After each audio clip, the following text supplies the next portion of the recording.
படத்துல ஹீரோவா நடிச்சிருக்கக்கூடிய சூர்யா அவர்கள பத்தி சொல்லணும் அப்படின்னா, ஒரு 80ஸ் 90ஸ்ல ஹீரோஸ் என்ன மாதிரி இருப்பாங்க அப்படிங்கிற விஷயத்த வந்து சூர்யா அந்த படத்துல நம்ம கண்ணு முன்னாடி நிறுத்திட்டு போறாரு.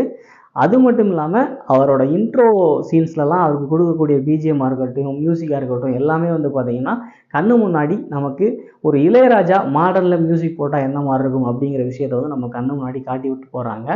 இந்த படத்த பொறுத்தவரைக்கும் சூர்யாவோட ரோல் தான் மிக முக்கியமான ரோலா இருக்குது. படம் ஸ்டார்ட் ஆனதுலேருந்து எண்டு வரைக்கும் தலைவன் வேற லெவல்ல விறுவிறுப்பா ஒர்க் பண்ணியிருக்காரு.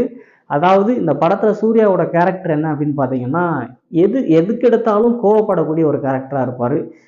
எப்போ கோவப்பட்டாலும் யாரையாவது போட்டு அடிச்சுட்டே இருப்பாரு. இந்த மாதிரி ஒரு கேரக்டரா இருப்பாரு.